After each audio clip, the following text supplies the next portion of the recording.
আমরা সবাই তো রামায়ণের গল্প শুনেই বড় হয়েছি, তাই না? এটা আমাদের সংস্কৃতির একটা অংশ। কিন্তু কি হবে যদি আমি বলি, এই প্রাচীন গল্পের ভাজে ভাজে লুকিয়ে আছে এমন সব বিজ্ঞান আর প্রযুক্তির ইঙ্গিত, যা আজকের দিনেও আমাদের অবাক করে দিতে পারে। চলুন আজ রামায়ণকে একটা একদম নতুন চোখে দেখি, পৌরাণিক কাহিনীর আড়ালে থাকা বিজ্ঞানের রহস্যগুলো খুঁজে বের করার চেষ্টা করি। তাহলে আসল প্রশ্নটা কি? রামায়ণ কি শুধুই একটা কাল্পনিক গল্প, নাকি এমন এক ইতিহাসের দলিল যা এক অত্যন্ত উন্নত সভ্যতার কথা বলে, যে ইতিহাস আমরা হয়তো ভুলেই গেছি? চলুন এই সফরে বেরিয়ে পড়া যাক, আর এই প্রশ্নের উত্তর খোঁজা যাক একসাথে। আজকের এই যাত্রায় আমরা কয়েকটা দারুণ জিনিস দেখব। প্রথমে দেখব কিভাবে আকাশের তারা ব্যবহার করে রামায়ণের সময়কাল প্রায় নির্ভুলভাবে বের করা হয়েছে। এরপর আমরা জানব পুষ্পক বিমানের মতো উড়ন্ত যানের রহস্যময় প্রযুক্তি নিয়ে। তারপর দেখব রাম সেতুর মতো একটা বিশাল সেতু কিভাবে বানানো সম্ভব হলো। আমরা আরও জানব কোনো স্যাটেলাইট ছাড়াই সুগ্রীবের কাছে পৃথিবীর বিভিন্ন জায়গার নিখুঁত মানচিত্র কিভাবে ছিল। আর শেষে রামায়ণের চরিত্রদের অতি মানবীয় ক্ষমতার পেছনের বিজ্ঞানটা বোঝার চেষ্টা করব। তো চলুন শুরু করা যাক সময় দিয়ে। ভাবুন তো, একটা বইয়ের পাতাতেই লেখা আছে সেটা ঠিক কখনকার ঘটনা।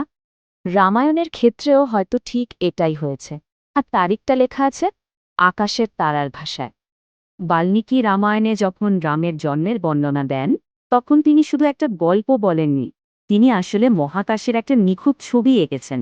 মানে ঠিক কোন গ্রহ কোন নক্ষত্রের পাশে ছিল তার একেবারে পুঙ্খানুপুঙ্খ বিবরণ।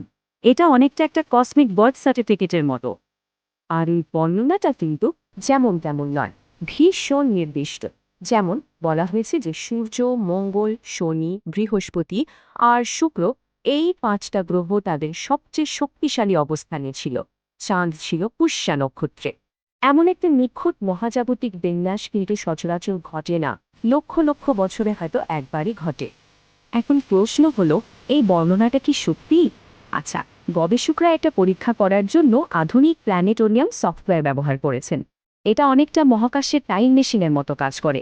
তারা এই সফটওয়্যারের সাহায্যে সময়কে প্রায় ৭,০০০ বছর পিছিয়ে নিয়ে গিয়ে আকাশের গ্রহ নক্ষত্রের অবস্থান মেলাতে শুরু করেন। আর অবিশ্বাস্যভাবে সফটওয়্যারটা হাজার হাজার বছরের মধ্যে শুধু একটাই দিন খুঁজে পেয়েছে, যেদিন আকাশের চিত্রটা বাল্মীকির বর্ণনার সঙ্গে ১০০% মিলে যায়। সেই দিনটা হল খ্রিস্টপূর্ব ৫,৭৬৭ সালের ১০ই জানুয়ারি। ভাবুন একবার, এটা কি শুধুই একটা কাকতালীয় ঘটনা, নাকি আমরা এক ঐতিহাসিক সত্যের মুখোমুখি দাঁড়িয়ে? মহাকাশের তারা থেকে এবার নজর ফেরানো যাক আকাশে উড়তে থাকা একটা অবিশ্বাস্য যানের দিকে। হ্যাঁ, রামায়ণের সবচেয়ে আলোচিত প্রযুক্তি পুষ্পক বিমান। পুষ্পক বিমানকে যদি শুধু একটা উড়ন্ত রথ ভাবা হয়, তাহলে কিন্তু মস্ত বড় ভুল হবে। বাল্মীকির বর্ণনা অনুযায়ী এর প্রযুক্তি এতটাই উন্নত ছিল যে আজকের দিনের আধুনিক জেট বা ড্রোনের প্রযুক্তিও হয়তো এর কাছে কিছুটা ম্লান মনে হতে পারে। শুধু একবার কল্পনা করে দেখুন তো, এমন একটা বিমানের কথা যা কিনা মনের গতিতে চলে, যেটা যাত্রীর সংখ্যা অনুযায়ী নিজের আকারকে ছোট বা বড় করতে পারে, যার টেক অফ বা ল্যান্ডিংয়ের জন্য কোনো রানওয়ের দরকার হয় না। ঠিক আজকের দিনে VTOL বা vertical take off and landing প্রযুক্তির মতো। আর সবচেয়ে অবাক করা ব্যাপার হলো, এটা চলতো চালকের মানসিক নির্দেশে, কোনো বোতাম বা লিভার দিয়ে নয়, শুধু সাঙ্ঘাত করলেই হতো। কিন্তু প্রশ্ন হলো, এমন বিমান চলত কিভাবে? এর শক্তি আসতো কোথা থেকে?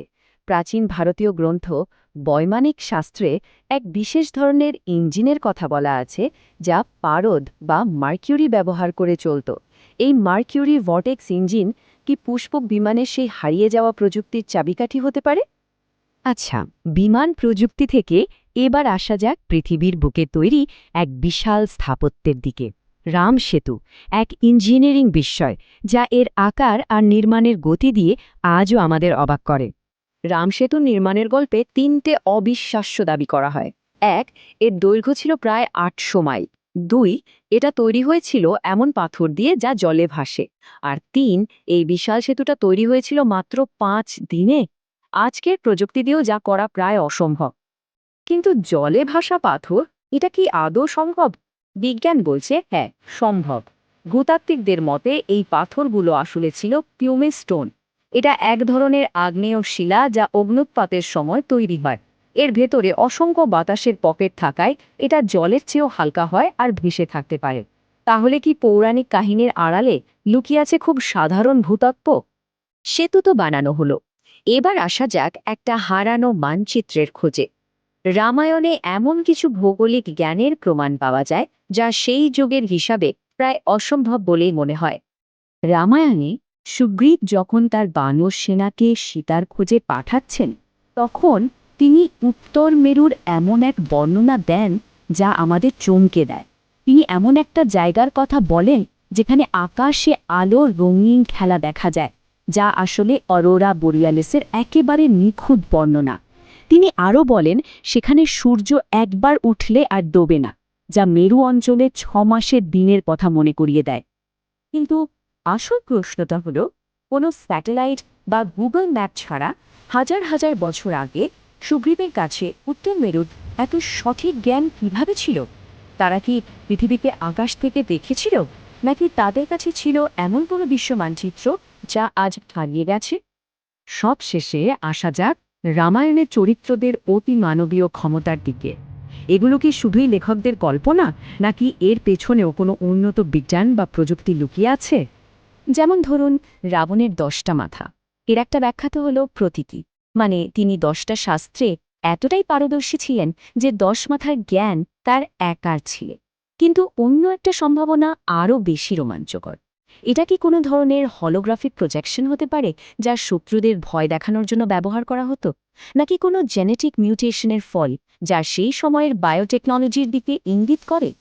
ঠিক একইভাবে ইন্দ্রজিৎ মেঘের আড়ালে অদৃশ্য হয়ে যুদ্ধ করতেন, এটা কি আজকের দিনের স্টেলথ ফাইটার জেটের মতো কোনো প্রাচীন প্রযুক্তি ছিল? আবার লক্ষ্মণের 14 বছর না ঘুমানোর যে ক্ষমতা, সেটা কি কোনো ধরনের বায়ো হ্যাক বা নিজের স্নায়ুতন্ত্রের ওপর চূড়ান্ত নিয়ন্ত্রণের প্রমাণ, যা আধুনিক বিজ্ঞান এখনও পুরোপুরি বুঝে উঠতে পারেনি? এখন এই যে এতক্ষণ ধরে আমরা কথাগুলো বলছি, এগুলো কিন্তু কোনো মন গড়া কথা নয়।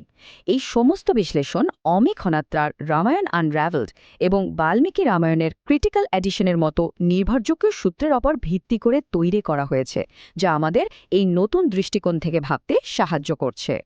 তাহলে শেষ পর্যন্ত প্রশ্নটা এখানেই এসে দাঁড়ায়, রামায়ণ কি শুধুই একটা ধর্মগ্রন্থ বা মহাকাব্য, নাকি এটা এক হারিয়ে যাওয়া সভ্যতার বৈজ্ঞানিক ব্লুপ্রিন্ট, যার অনেক অধ্যায় আমরা হয়তো এখনো উদ্ধারই করতে পারিনি? সিদ্ধান্তটা আপনারাই নিন।